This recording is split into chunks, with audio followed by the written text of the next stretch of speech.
Hello and welcome to the Dharma Junkie podcast. So lately I haven't been putting out actual interviews as much as I've been posting Dharma talks and meditations and things of that nature. I've still been recording a lot of interviews, unfortunately, and not releasing them because I've been pretty busy. And so the podcast has kind of taken a back burner for a little while, which means that I've got a ton of great episodes with a lot of wonderful people recorded that I haven't released. So I'm releasing them. And on this episode, which was actually recorded in March, I interviewed the host of the Empowered Within podcast, Jennifer Pilates, and we had a wonderful conversation that I'm sure you'll enjoy. As I said, this was recorded in March, and I'm quite a bit late releasing this, as I've got a bunch that are going to be coming out that I'm quite a bit late releasing, but better late than never, and here we go. So without further ado, Jennifer Pilates.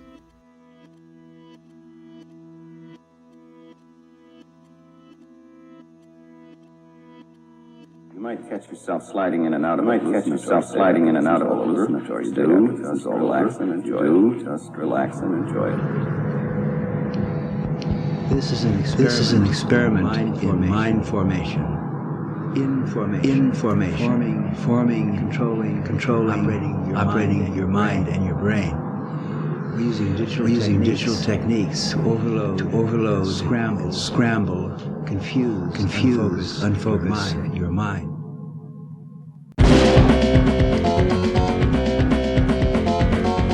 The natural state of the brain is chaos.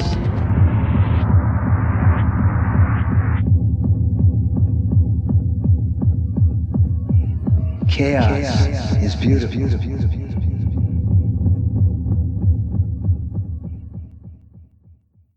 So Jennifer Pilates, welcome to the Dharma Junkie podcast. Thank you so much, Justin. I am so honored to be here, and within your beautiful energy and your amazing podcast, you do such a great job to spread your love and light around the world. So thank you. Well, thank you for listening. I appreciate it. You may be one of the guests I've had that's actually listened to an episode before you come on the show. 3 episodes, like a few, I bebopped in and out to kind of get what was going on. Yeah, for sure. Absolutely. Kind of support a fellow podcaster. Absolutely. So what is the name of your podcast? Empowered Within. And what do you focus on that exactly?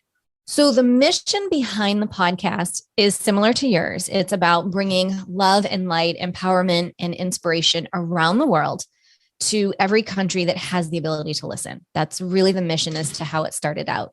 And I'm very proud of her. We've grown by leaps and bounds sooner than I ever anticipated. And I just, like you, I love supporting our world and bringing the light where it needs to be. Right. Yeah. Peace and love, man. Mm-hmm. And so how long have you been doing that now? She will be 1 year old in May. Oh, congratulations. Thank you. Yeah. How long have you been doing yours? I started mine. It'll be 2 years in May. Well, they could be cousins. I took a break for a little while. I'm not sure if you got into any of those episodes where I explained my extended hiatus. No. Ooh, I missed it. Yeah, you'll have to jump back. I'll have to go back and jump back. I'll send you an email and tell you where to find where it picks back up at. It's nothing I want to go into on the podcast again because I have talked about it at length. Mm-hmm. Okay, cool. All right. Yeah. So send me and I'll go back and listen. Very cool. Right. But so we were talking before we started recording about how exorbitant our bills are and how they just keep going up. Yeah. Hi. Yeah. That's really fun. I mean, no kidding. I don't know if you have any fur babies. I have 2 kittens that are my children. Oh, and so I have been prepared, and I'm sure you have too, thank you to our metaphysical world and astrology. And you kind of know when shit's coming down the stream. So you prepare. And I have been doing that. However, today I was like, one of the kitties' birthdays is tomorrow. So I thought, I'll go out and get them a little something special. Cat food that was 73 cents is now 109, for a little thing. Right. Everything is just exorbitant. And I'm not a shopper, so I don't go out all the time. So I have not been paying as much attention as the general person shopping all the time. Right. But wow, yes, we were talking about our power bills doubling. You're in Pensacola. I'm down in Southwest Florida. And I mean, for no darn good reason. I just think, everybody's upping everything because they can. Right. Because they can.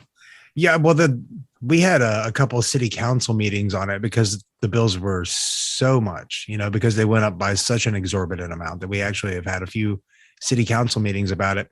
And we've had some representatives from FPL come explain why that is and talk about infrastructure and all these. And it's like, yeah, I get that, but we're also paying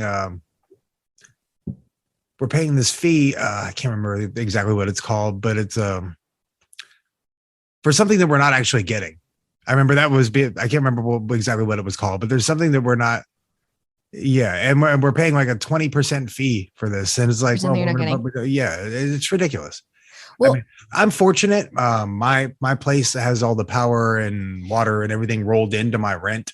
Oh, and so yes, you are. No, my rent still went up. Don't get me wrong. My rent did go up by about $100, but what a bargain. I just told you mine went up close to 300. What a bargain. Oh yeah. Well, you should see my place. You might change your idea about how much of a bargain it is. It's still a bargain though, comparatively, because as I said, there's people whose power bills were like $150 that have gone up to like close to $500. And they're like, we have no way to pay this. We don't make enough. We're both working. It's like, say you have a couple and they're both working 2 jobs to support themselves and make ends meet. And now they still can't do that, even working 2 jobs. It's crazy. Right. It's not right. And it just, I get very passionate about the fact that there are a lot of people in the United States. There are a lot of children in the United States that are homeless, that do not have clothes, that do not have food. And we have a lot of money that is going to other people, and not that they aren't as deserving, but when we can't even take care of our own backyards and our own people, it just, makes the hair on my arm stand up. I get so upset about that. Well, what's even more upsetting for me is the fact that billionaires are building rockets to go to space for fun. And yet, I like to call that the big distraction. Yeah. Well, I mean, they're not distracting me from anything. They might be distracting themselves, but all they're doing for people who are in a lower socioeconomic bracket are drawing more attention to the fact that, hey, this is pretty fucked up. Yeah, this is not cool. This isn't okay. I mean, I have numerous neighbors here who have said, because they all knew. Luckily, I have befriended the manager where I rent here part-time. And she warned me back in the summer. She said, look, it's probably going to go up like 10%. And I was like, oh, well, all right. Well, that would have been like $100. And I thought, well, okay, it's reasonable. I really, negotiated my way in the door. Right. But when something is going up 20%. Yeah. And now mind you, both of us are in Florida, you and I, and we may not be retired, but like 90% of Florida feels retired to me, and they're on restricted incomes, and they can't, there are numerous people that go, I don't know what I'm going to do. I don't know where to go. I thought I would be here till whatever that till was, and that also breaks my heart, because what do you do? I've looked, and some people may find this humorous. I started looking back in August all around the United States. I'm a big mover. I love to move. And I do keep a base in Arizona still. And the least expensive place that I had found was Corpus Christi, Texas. And you could still get like a 2-bedroom, 2-bath for $1,200. Wow. Dude, that was it. That was it. And I've been watching, the complex, the managing company that I'm in, I've been watching like their sister properties all over. And I know like Connecticut's coming down a little, but like it looks reasonable today. But if we were looking at this a year ago, we'd be like, what are they thinking, charging $1,800 for a 1-bedroom apartment that's 700 square feet? And, it's where did all this come from? Well, I thought we were in a pandemic and that people were dying and we're supposed to be taking care of our people. But where did this all come? Where did the inflation come from? Well, to my understanding, what's going on is that pretty much a lot of properties have been bought up by corporate entities. BlackRock, I think it's called something BlackRock, and I think there's a couple others.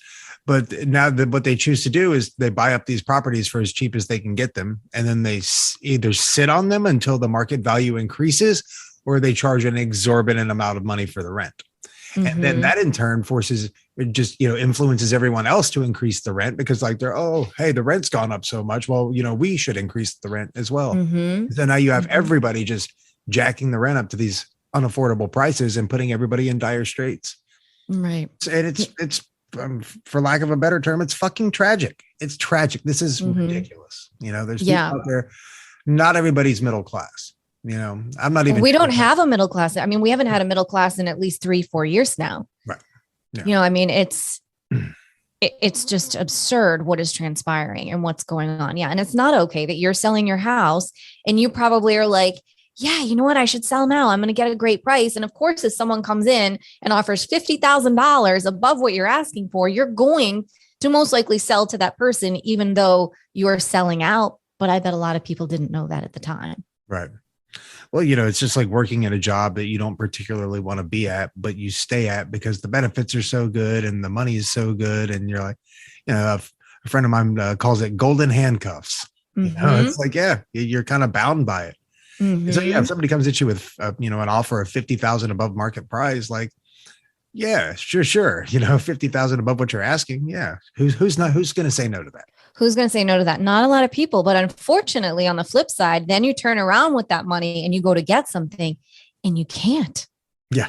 Yeah. Or then you go to rent and you're like, oh, I actually had a better deal if I looked at the bigger picture of just staying where I was. Right. Like anybody that has a house and you have a little bit of lawn and you can do a garden, don't move. Stay where you are and start growing your own food and get to know your neighbors very, very well. Absolutely. Yeah. That last thing you said, get to know your neighbors very well. That's something that I think people need to do more of. We want to talk about community. Like most people don't even look at their neighbors, like they try to avoid eye contact if they happen to be outside at the same time. It's like, no, we need to band together, like it's so strange to me, like the shift that this country has had. There's so much separation. And then with the pandemic, it's caused even more separation. It's just this division between people. It's fucking sad, man. It's so sad. We could be such a wonderful world and such a wonderful country, and we could have such wonderful communities if we would just focus on the community aspect of the communities. Right. If once people begin to see the light, which you and I are heavily trying to spread. I mean, I can remember growing up, I'm not sure where you grew up, Justin. I grew up on Cape Cod, and you want to talk about nativity times. I mean, it just, when I look back at that now, it's like looking back to the 1920s or something, growing. It was just so innocent. We knew each other. The police knew you. If you got in trouble, they actually just took you home. Like, it just was all, I miss that sense of community. And I definitely have tried to create that wherever I land or I'm guided to, because I'm definitely guided to move quite a bit.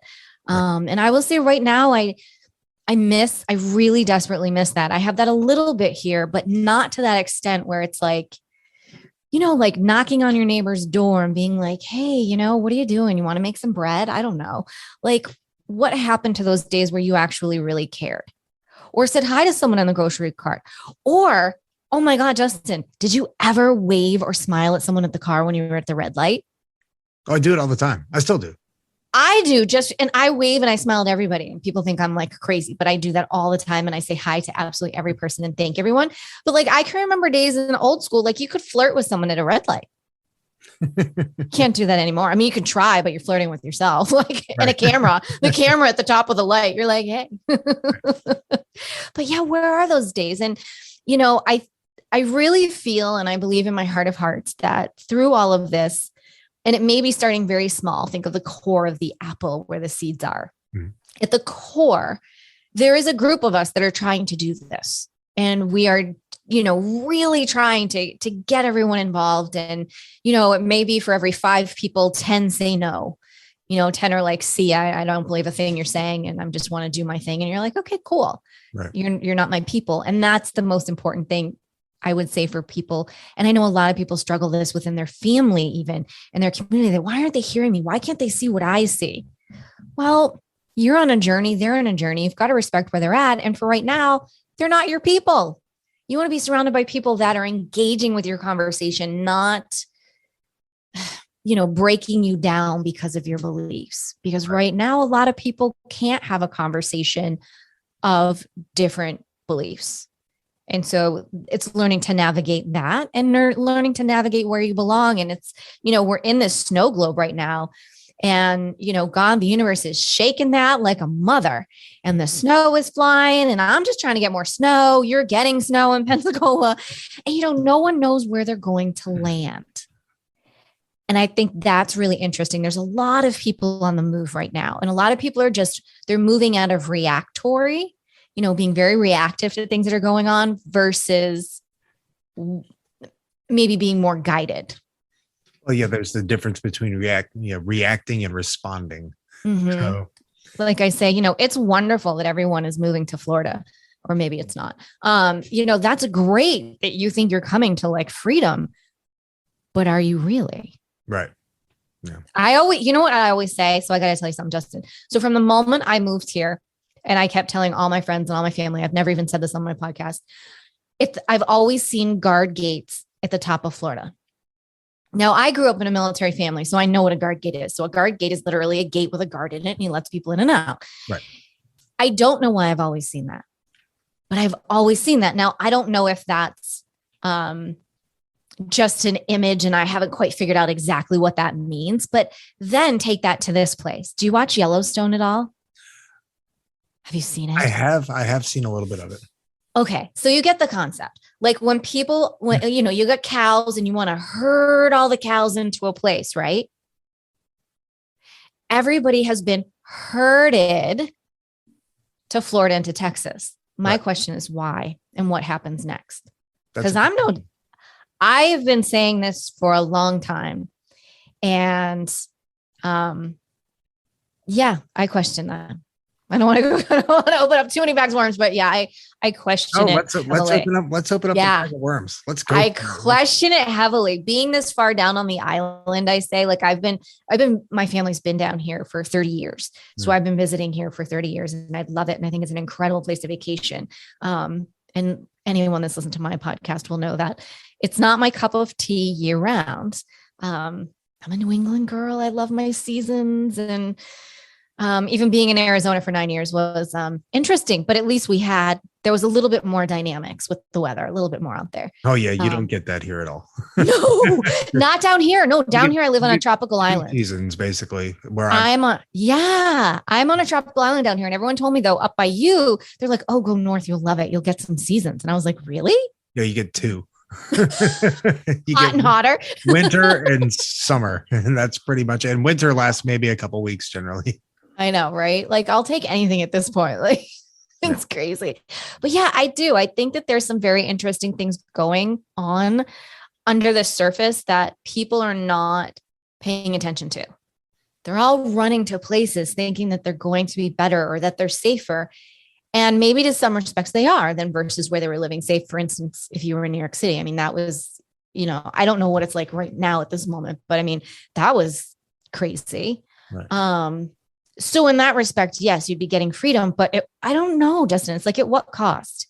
You can't have all these people here on an island that already had too many people, that already doesn't have great water systems. You just look at the big picture and you go, this can't be good.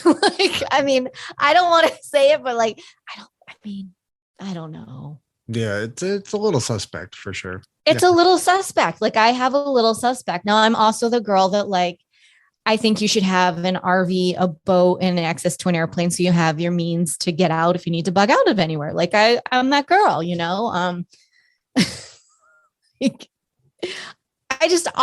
I'm always asking questions and I'm always looking deeper. Well, that's the perfect thing to do because I do the exact same thing. I'm like, well, why? Yeah. And I will why myself back until I get to the answer. Well, why is that happening? Okay, well, why is that happening? And I will sit there and just ponder these things. And, and I had to kind of break away from that a bit because first of all, I really feel like no matter how much I would love to do something about it, there's probably not a lot if at the deepest core of what's going on that I can do. What I can do is what we were saying earlier, I can try to create more community. I can try to, reach out to people locally. I can, Jack Cornfield calls it tending the part of the garden that you can touch. Mm-hmm. And that's what I try to do. So, as far as community, like I'm big on community. I'm big on, bringing people together for a common cause or, an uncommon cause. But so I started a meditation group just to create community, like if you are into this, and because I feel that draws more like-minded thinkers, people that I can actually sit down and have a conversation with, even about tough topics, because generally people that practice Buddhist meditation are open to logical, rational discussions and won't fly off the handle so much when things are said that they don't agree with. Like the old days. Yeah. I mean, I really hope that we can bring some of that back. And I know that collectively we are going into rough waters, and, we're barely touching the thick of it. Right. Oh yeah. And so that's why it's so important to know your neighbors, know your surroundings, where's your family? And even if through the pandemic, not everyone agreed in your family, maybe it's time to just agree to disagree. Maybe you're the bigger person, and maybe you keep sprinkling your seeds and they don't get it today, but maybe next week they're going, oh, that thing you said a week ago? So interesting. So-and-so said it on TV, so it must be true. There's I read it on the internet. So you know what? You might've been onto something. Don't get pissed, sit back and giggle and just accept that, like, okay, well, at least they're seeing the light. My thing with conversations like that is, like, we don't necessarily have to agree, but when people are just so closed that they're not even open to thinking about the alternatives, like thinking about things in different ways and thinking about, approaching situations from different perspectives. It's like, wow, so you're just really locked in that bubble. You're just really locked in your own little world, and you're the star of your own movie, and everybody else is just an NPC. They're a non-playable character, and nobody else exists but you. And it's the psychology of people is so strange, and it's getting stranger by the day as things get tougher and money gets tighter. We start to see more of the, like I was saying, we start to see more of that separation, more of that division, because everyone's in a panic mode and they're like, oh, I've got to look out for me and mine, and then fuck everybody else. And it's like, no. No, you have to. I remember the one day I was going back to the cat food.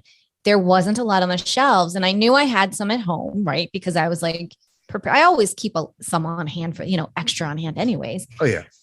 And I went, that was my baby girl's favorite flavor. Could I have just grabbed it all? Yes. And you know what my thought in my head was? There is a little old lady who has a kitten who probably doesn't have the means that I have to maybe look on the internet or go somewhere else. And I'm going to leave that for her. Right. And I left it. Yeah, that's awesome. Now, if I could have bought it and taken it to a little, that would have been even better. But yeah, it's just thinking things like that, being kind, I'm always dropping off something to one of my neighbors here going, oh, I don't need this. Maybe you need this.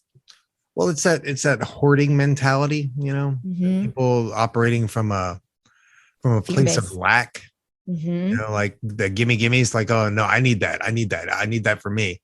It's like when there's no consideration for other people. Right. And that like I said, I think that's just people operating from a place of lack rather than a place of abundance. Like if you go out and you really give 100% of your effort and do the things you're passionate about, like good things will come to you. Yeah. There's an interesting, I'm sure that you dive into it a little bit. I'm big into feng shui and numerology and astrology and all that jazz. And, if you're trying to manifest, or even if you don't manifest, you can be manifesting both good and bad in your life. And if you are going out and you are hoarding whatever it may be, because God forbid you think there's not going to be any more of that. Well, my friend, you are manifesting that all that's going away and you won't be able to get it in the future. Exactly. So it's educating everyone to go, yes, things are going to continue to cost us more. I think more than what even you and I can imagine at this point in time. It's not going to be pretty, but it is what it is. We're here for a reason. We're going to get through this, but some things need to be dismantled along the way. And it's not going to feel comfortable. And unfortunately, this isn't a Band-Aid you can just rip off because no one would believe it. So it's slow and it's like you got the alcohol. I remember when you were a kid and your mom would put the alcohol around it, rip a little bit of it at a time. Did you ever have that happen to you? Yeah. Or am I the only one that was traumatized like that? Instead of just ripping it off, which Justin and I would prefer just to be ripped off and be done with it and let's just move through this. It's like, we have to, we're not in the movie, but we've got to sit and watch the whole thing, even though we know how it's going to end. Like, oh God, fine. So be it. I keep saying there's just not enough like Altoids. Altoids have been my vice for the last 2 years now. Altoids. That's my vice. So what got you onto Altoids? What was the catalyst for that? Oh, well, that's the story. Well, I like stories. Stress, family. When I first moved here, I was sold a bill of goods by the universe that was not accurate information. But they got me here. And stress in the family, caretaking. And so for me, mints are very calming. They always calm my stomach. They always calm down. And so one Altoid went to 2, which went to 3, which like, honestly, like it was like a 10 a day of Altoids. Like I'll admit it, being a health and fitness professional is eating a can of Altoids a day. Certain days, not every day, but it was like, wow, Well, obviously I still have my crutch because I cling to this thing pretty tenaciously.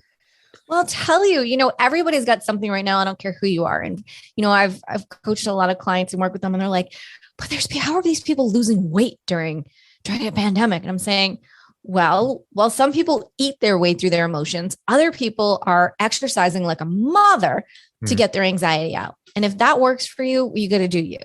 Like these are unprecedented times, unprecedented astrology that has never transpired in some of our lives. You got to do you, but hopefully throughout that, you'll have some insights to do a meditation, to do some yoga, to be in nature, to go, I don't need to grasp onto all of this. I don't have to deal with like literally right now. Oh, well, actually not even right now. I'll give you an example. 2 weeks ago, my mom and I went on this road trip. And we're like Lucy and Ethel on any kind of road trip. Like, it's just like, she literally was like, we should have a film crew here filming us because we can make millions. We're so funny. And like, it was because the things that were happening to us, no one would believe. Like, it was just so crazy. Well, we were gone for like 4 or 5 days. We came back and I was like, we're driving. And I'm like, well, do you want me to put on a little like Fox Radio Mom or something? Like, do you want to know what's going on? She's like, well, just put it on for a second. Okay, so the world's the same. It's just a little worse. We're still in the same movie. Things are just getting a little worse. You don't have to engage every day in this. Right. It's the same thing, the same story. Yeah. It's just changing. It's crisis to crisis. And if you haven't figured that out yet, sorry to bust your bubble, but like there's another crisis coming on top of this crisis. This isn't like, yeah. There always is. There always is. Yeah. That's nothing new, No, it's not new. It's not new at all. No, our parents, our grandparents. I mean, God, look at some of the stuff they went through. Yeah. Grandparents for sure. Yeah. My grandparents grew up during the Depression. Most of them were, they were, I'm flubbing my words today. They were for first generation immigrants, so, and God knows what they saw, most of them have passed on now. In fact, all of them have passed on now. Sorry. So, yeah, but God knows what they went through, and just like this is nothing new. This is just par for the course. There's just my thing. What I think is there's so much media today, and there's just with the internet and the world the way it is, like we just get more information than we used to get. And it's like, yeah, well, this stuff's always been happening. It's like now we just hear about it more. Now it's in our faces. Like, again, going back to, I think we're probably pretty much the same age. When we grew up, we didn't have the internet. Thank God. Thank Jesus there wasn't Facebook and Instagram when we grew up. Right. Like I got my first exposure to the internet was at about 13, so I didn't really have it when I was growing up. Yeah. Yeah. So fortunately so, because just the inundation with negativity. And if you really look at that's all the that's media. all it is. It's just fear mongering and negativity. People it goes back to even the magazines that are in the supermarkets, right? That are all selling you bullshit about celebrities. You're wanting to know and get excited about someone else's life going to hell in a handbasket. Okay, so you are now manifesting hell in a handbasket in your life. When did we stop cheering on people? Right. I can't even remember because it's so clouded, but when did we stop cheering on people? I don't know. I'm not sure when the idea that tearing other people down equates to building yourself up, but it seems to me that's what's going on these days, and I'm not here for it. I'm not a fan. No, Not me a neither. fan And they're making money off it, and a lot of money off of it, and that's not okay. That's not. But the bigger picture is when you are playing in fear and when you are playing in a low vibrational energy, then you're not able to manifest, and you're not able to see above the crap that's floating around. Right. So if they, whomever they may be, choose to put out those elements within the media or change the hertz levels that music is now played at, I mean, it's all true. It's all facts. It's just out there. You just have to look at it and you have to question, like, well, why would someone, again, Justin and I, why would someone do that? Why would they want to keep us at a low vibration? Why do they want us to be unhappy? Yeah. Why is alcohol available at every corner store and is cheaper than water in a lot of cases? Yeah. I mean, you want to talk about an addictive drug, regardless of how you look at it. That is an addictive drug over time. Oh, yeah. Generally, for most people, it doesn't happen overnight, but that hands down can. So, yeah. Yeah. And probably one of the worst drugs that you could possibly do, and it has the worst social impact. It has one of the worst personal impacts, it's just crazy to me that it's not only is it available everywhere, but it's glorified and it's promoted in our culture. It's glorified. Instead of saying, oh, that's great, you're not drinking tonight. It's, well, why aren't you drinking tonight? Like, you're crazy for not drinking. And you're like, what? Problem? Yeah. Like, when did this shift transpire? Because I feel like a lot of it came out of nowhere, but again, I'm really quite introvert. People don't quite believe that, but I'm a big homebody. I just like to be at home. I like to do my own little thing, duck undercover, just so, but yeah, I feel like I just woke up one day and I'm like, where the hell am I? And where's Kansas and Toto? Well, they're definitely not in Kansas anymore. Kansas isn't even in Kansas anymore. No, I have a friend living in Kansas, and I have no words. No words. Yeah, that's crazy. Yeah, I don't know, man. It's sad, but it's sad to watch because I think people that really question why and slow down enough to really pay attention to what's going on when they're not just chasing the next thing and like, oh, well, I've got to do this and I've got to do this. And everybody's always in such a rush. Right. Everyone's always in such a hurry to do the next thing or get the next thing. And it's like, well, let's just be in this moment and like take a look around at what's really going on. And I don't think enough people do that. No. I think if enough people did, then we would see a drastic shift in consciousness, but and I think we're already seeing a pretty big shift in consciousness, but I think that it would grow exponentially if people would just take the time to slow down a little bit. But unfortunately, in our society, a lot of times they're not given the option to slow down. No. Well, we've been programmed. Oh yeah. You go to school, you work from 9 to 5, old school, at least they got a pension, you work, you pay your taxes, then you die. That's not why we're here. And that's not how it was supposed to be. But somehow that's what was created. And when you're in that, you don't know. I mean, that part, I at least know when I broke out of that. And I was like, whoa, I didn't know. Right. Wow. Yeah. You're essentially born into slavery is what it is. And 100%. I don't think that a lot of people are really cognizant of that. And it's like, no, you are being trained to just be a cog in the machine, just to produce.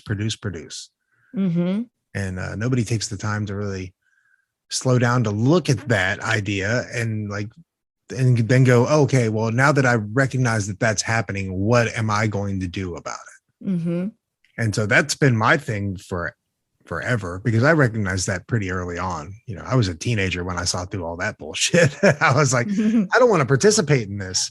I mean, I have to, I have to some extent just to live, obviously. But, I can choose at what level I participate in the system at, and how I do it.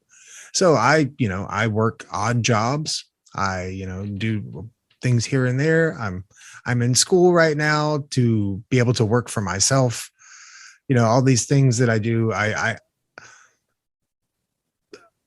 do them so that I can have that freedom, because I don't, like, I have tried the 9-to-5 thing forever. I've done it several times in between, my own projects, playing music or writing or doing whatever I was doing at the time to make money for myself. I've had to take, 9-to-5 jobs, kitchen jobs and stuff like that. Sure. And it's just soul sucking. Those jobs are just soul sucking. And you feel it while you're there. You're like, I don't want to be here. And if you really get down to the numbers on it, I mean, you spend about a third of your life at work. And do you want to spend a third of your life miserable? 1/3 of your life? Right. You talk about manifestation. It's like, well, if you want to break out of the system, then break out of the system. It's possible. You may have to start small and work your way up to where you can make a sustainable income independently, but it is possible. It's not completely impossible. And I think a lot of people are just blind to that.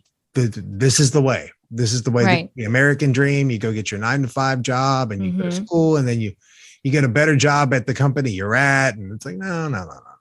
Yeah. Well, and a lot of people, I can remember in my family, I was one of the first to ever be self-employed and to like break out. My whole first half of my life, I was in corporate, and it wasn't until like my late 20s that's when I was like, through a car accident, through the universe was like, yeah, this isn't going to work for her. Let's move her on.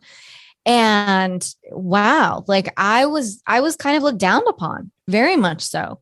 When I started my Pilates studios, and I was crazy. How did I think I was going to make money doing this? And all of this, I can remember I had an uncle who showed up, God bless him. He drove like 8 hours from another state. I was in Colorado at the time, and sat me down. He was in the military, and he said, look, I can help you out. I can get you in. We can get you a steady job. You'll make steady money. Like, we'll get you set up. And I'm like, yeah, I don't think so. That's not going to work for me. Like, it was so, but my family was so not cool because that's all they knew. And that's all their parents knew. Exactly. So here I was the first one that like broke out, and the oldest of the grand, like I'm just breaking out and doing my own thing. And it took a very long time. There are still family members who are just think that like, I'm the gypsy. I never settle down. I never do anything. And I'm thinking, okay, that's cool. Right. Yeah. I was always very much the same. Like I said, I saw through all this pretty early on. So for my entire working life, I've pretty much been self-employed, Me too. And because of that, I have caught so much flack from family and friends, and like, why don't you just give up on that? Like, why don't you just go get a regular job and just give up on it? Like, it's like, oh, so you want me to give up on my dreams? Okay, well, that sounds great. That sounds like a great idea. If you gave up on yours, that's cool. Like, you do that, but I'm not going to give up on mine. And I didn't, and played music professionally for, a few years. Eventually it just turned out not being the thing that was going to be the best thing for me. There's a lot of alcohol involved, obviously, playing, music for a living. You're playing at a lot of places and I always had a free bar tab. So that was always, that can get sticky. It turned into a problem. So I was like, okay, I probably shouldn't do this anymore. But for so long, everyone was like, it's like, maybe just give up on the dream of being a rock star. I was like, oh, look, first of all, I never wanted to be a rock star. That's not what I wanted to be. I just wanted to do what I wanted to do and make a living doing it. That's what I wanted to do. I had no dreams of global fame or even local fame. But if I can make, $200 or $300 playing a gig one night, hey, you're breaking your back 40 hours a week to make, 600. Like, I can go do that in 2 days. Like, so why would I want to give up on that? No, I'm not going to give up on that. No, so I'm sorry. And it's still the same thing. And now it's just a different thing. But So yeah, I was always very looked at very differently as a Mhm. child, and as a young adult, because I didn't want to participate in the system because I was like, Mhm. no, this is a trap. I'm not going to get trapped in this system. I'm not. Mhm. So, Yeah. No, still working to not do that. So how long yeah. have you been doing your Pilates studios now? So I have been training for God, over 20 years now. That's awesome. Over 20 years. Yeah. I got into it through being in a car accident. So I started in rehabilitation with it. Hmm. And through that, it just became the avenue that was opened up for me that, the universe said, here you go. It was back in the days where you get a little bit of money from a car accident, and no coincidence, it was the exact amount that I needed to go to that school. That's awesome. So I literally walked away from this huge corporate career that I was in, running retirement communities, specializing in Alzheimer's disease, building buildings, selling these buildings, and went, okay, it was when you're so not naive, but when you are just ready to be in the flow with where the universe is bringing you, that's where the magic happens. And so through this horrific car accident, this magical world for me was born, and it happened in Boulder, Colorado. And through that, at that time, that was back in 1997. I had never experienced so many different holistic practitioners in my life. Like being on Cape Cod, we didn't have all of that. We didn't have the Reiki or the cranial sacral or this or that. So it was like going through metaphysical school 101, fast, really fast. And through that, this whole world opened up for me. I mean, I had always been into metaphysical aspects prior to that, but this really took it to a whole new level. And I didn't think twice at that point, like you, of being like, well, I can have my own studio. Hell, I majored in business and marketing. I can do this. And like you, like I picked up a couple of little jobs here and there while I was in Boulder doing different things. And that's when I started to get my feet wet with being self-employed. And then it was like, Pilates studios, here I come. And that was challenging. That was different because certainly I didn't know what I was doing, but I knew what I was doing. Right. Kind of thing. And so I've had studios all over on the East Coast and the West Coast. And, the goal, much like my podcast, the goal was if I could just help one person to not be in pain, because the amount of pain that I was in and seeing doctors 8 hours a day, what these women did for me was unbelievable. And that's all I wanted to do. And so I magically became, the therapeutic rehabilitative specialist through Pilates, which has been amazing. So now it's all virtual. I don't have any studios anymore, brick and mortar. Yeah, brick and mortar. So that's been fun, and that's been different for me to do, because I had tried virtual when no one did virtual. Like 11 years ago, 11 years ago, when I moved from Boston out to Scottsdale. That's what I started, was virtual Pilates with Skype. So back before like anybody knew what was going on, the Wall Street Journal wrote me up. Like I was like this amazing, like, oh my God, she's got this inventive thing. No one would do it. No one, people, no one would do it. In the Wall Street Journal, no one would do it. Now everyone wants it. So it's so funny, right? How like things just come full circle. So, I'm blessed to still do that. I'm blessed to have the podcast and have my coaching. So I'm 100% virtual. And about 6 years ago, I had started a clothing line when I was out in Scottsdale, an activewear line that went hand in hand with the Pilates studios, which was really great and so much fun. That was a huge dream of mine, to have my own clothing line. And boy, was that an experience. So it was very great, very successful, and until it wasn't, until it wasn't. And the wasn't part was my passion just changed. It was still going great, but I wasn't in love anymore. Right. And I was really being guided to be 100% virtual. Now, this was 5 years ago. The universe was like, you need to be virtual, like no joke. And I was like, okay. So I kept muddling along with the clothing line, this and that. And then right before the pandemic had hit, in my transition to Florida, which was supposed to be a working vacation for a year, I said, you know what? The manufacturers, something feels off, doesn't feel quite right. I think we'll just put this on the back burner for a little while. And when I want to bring it back, we'll bring it back. But for right now, let's call it a day. And then the world shut down. So it was like, if when you think about your life and like you're saying, you take a moment to slow down, every corner I have turned, I have been so protected and been so set up. I just didn't know it at the time. And so the moment we stop fighting things and we just start going with them and look at it as like an adventure, like it's Christmas morning and you don't know what's in the box. So just kind of go for it. That's when the magic happens. Yeah. Yeah. It's like, it's the whole Tao. It's in doing less, the Wu Wei, getting more by doing less. It's so true. When I used to like work crazy hours and I wasn't really happy, the money wasn't coming in.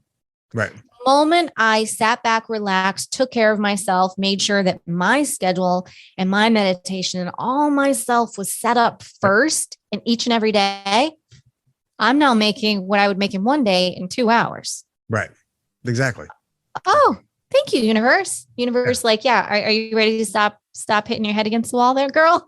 Right. Right. Yeah. One thing I've learned just in my journey through life thus far is like the minute you give up control, that's when things start to come together, like get yourself in order, like you said, get your little morning routine together. Like every morning I have my own little routine that I do, and I wake up 2.5 hours before I have to be anywhere just to do this, like I get up and I make my bed just like it was before I slept in it, like it was never slept in. Then I'll get my shower and I'll make a green shake. And then I sit down and I meditate for 20 minutes every morning, like clockwork, every morning. Yep. And it's just slowing down. It's just that slowing down. Because I think the more that you strive for anything, the more it's going to elude you.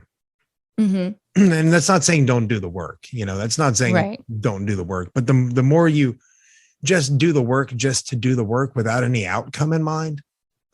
Right. Like the outcome is going to be the outcome. Let me just do the best I can in this moment with what I'm doing. That's when things start to really open up.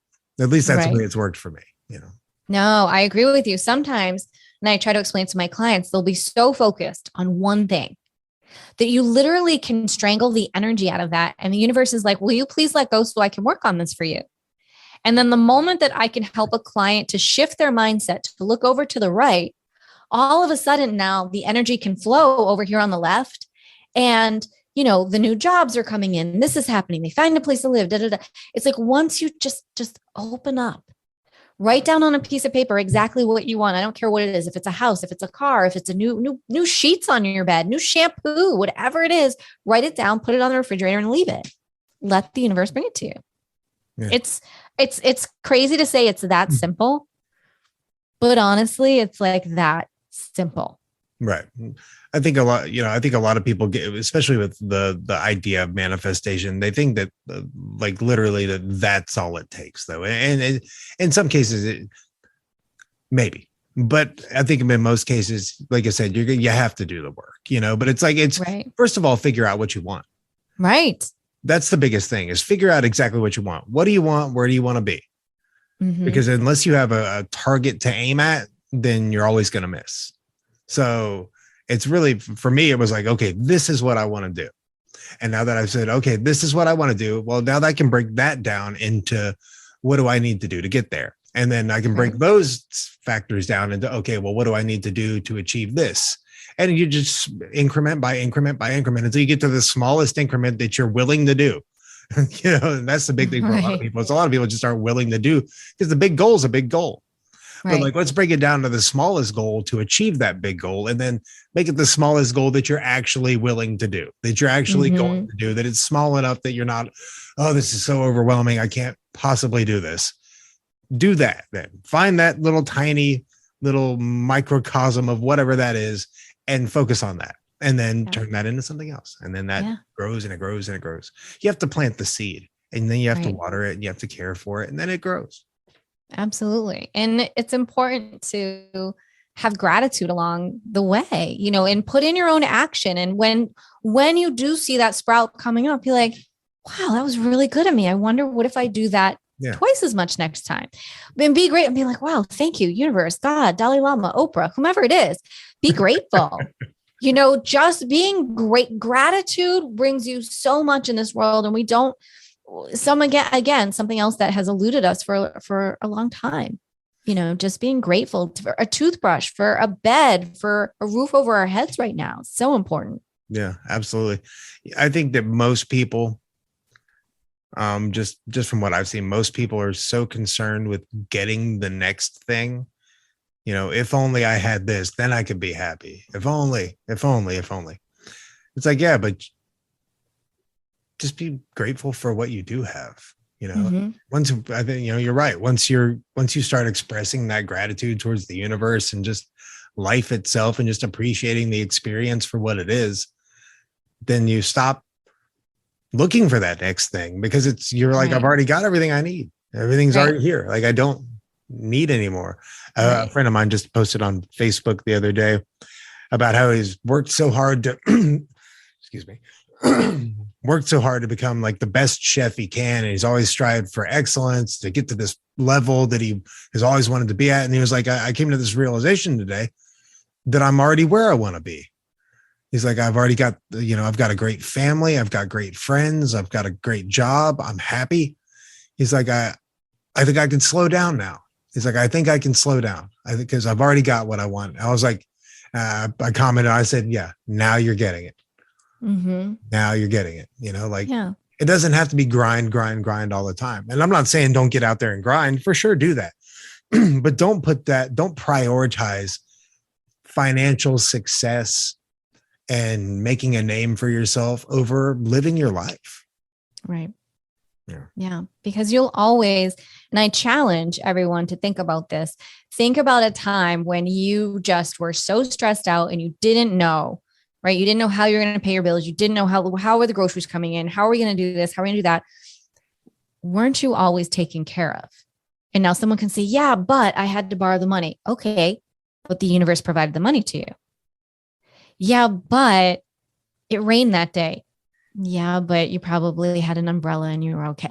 Like if you look at, and I did this. So I've done this thing. I've taken $3 million bills and I put them up on my vision board. Mm-hmm. And then I got real clear about how I was going to use this money. And I wrote it on a piece of paper and I put it on top of the money. This is how the universe will work if you are not specific enough. One of the items that I had put on there was I put the amount that I owed on my car loan and I just put it to zero. Within 3 days, that car loan was paid off and was put to zero. Here's the kicker. I had joined a new bank who had an incredible low interest rate. And they said, well, why don't you, switch over your car loan? Oh, that sounds lovely. And you'll save all this money. So that one car loan, yes, went to zero. That amount went to zero. I didn't write necessarily next to it that I was debt free and that I had paid off. I just asked for that amount to go to zero. So that's, and I sat back and I laughed at myself. Now, someone else could have been like, wow, weren't you really pissed? No, I'm laughing at myself because you're learning. The universe is saying, I provided what you asked for. Right. Right. So you're going to laugh at that and go, holy shit, like what?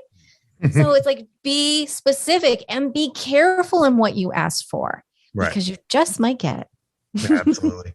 That's why I said it's very important to figure out what you want and where you want to be quite specifically. Mm-hmm. Because if you don't have that just like you said, if you're not specific about it, you're going to get it, but it may not be exactly what you're exactly what you think, right? Totally. Now, am I super grateful for that? Yeah. Oh, yeah. Like it's so awesome. It's, but it's hysterical. Like I sit back and laugh and go, okay, let me rework some of this on here. So fine tuning along the way. So you do, when you're manifesting, you just can't sit there and go, I am rich, because your ego's going, no, you're not. Right. So you got to talk like, I love money.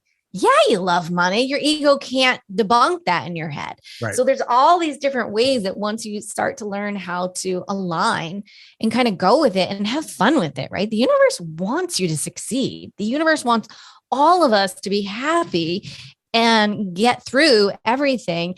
That we're not meant to struggle. We're not meant to, have bad days. That's just not why we're here. Right. Yeah. Yeah. Well, I hope that everyone has a good day today. I hope that everyone that listens to this podcast is having an excellent day, and I hope that it gets better from here on out, because that's all I really want for anyone. I just want, I really do just want to see people happy, and I want to see people thriving and feeling love. And what more can you ask for than that? Like, I already feel, with the modest life that I live, I am so fucking content with it. Like, it's like, would more be nice? Sure, that would be nice. That'd be great. Who doesn't want a little bit more? But am I perfectly content with where I'm at? 100%. And that's the key, is knowing that the happiness comes from within and being so happy with what you have. Yeah. That's it. Yeah. Because there was a time when I had nothing, and all the concepts that we're even talking about right now just eluded me, but some people just wake up at faster rates, I guess. For me, it was like a crash course. Yeah. I mean, everybody, like, and you have different wake up moments throughout your life. Oh yeah, for sure. I mean, and that's okay. I get them every day. Yes. Oh my gosh. Every day. I mean, look at what I just learned. Sorry, my nose is itching. Just the other day, here I am, like the little manifesting expert, and I like, look what I did. How fun is that? Like, every day the universe is here to play with you. Yeah. Play with the world, play with it, and just go with it. Right on. So what all services do you offer exactly? If people were interested in getting in touch with you, what do you offer, and where can they find you at? Okay, so it's pretty easy. Everyone can go to jenniferpilates.com, and there you will find my podcast. You can click on that. You can click a link that says "Let's be friends," and we can email and stay in touch. My coaching services, my empowerment services are on there, both personally and professionally for individuals. There's also the link for the virtual Pilates training, and then intuitive readings. Awesome. Thank you so much for taking the time to speak with me today. I really do appreciate it. Yeah. Thank you, Justin. This was my honor to be on your podcast. I love what you're doing for the world, and I hope that you continue to shine your beautiful light and energy for everyone. Thank you so much, Jennifer. Thank you. All right. Bye-bye. Bye-bye. As always, thanks again to Jennifer for being on the podcast. If you would like to get in touch with her, she can be found at jenniferpilates.com, spelled just the way it sounds. And this is the point where I would normally send you to dharmajunkiepodcast.com, but dharmajunkiepodcast.com no longer exists. I found I didn't have a need for it, and I didn't really get as much traffic as I thought I would need it for. So it doesn't exist. It's not a thing. But the podcast still exists, and it's out there. So keep on listening, and I'll keep on putting them out, 9 months late or something. Thanks for listening. This is Dharma Junkie. I'm Justin.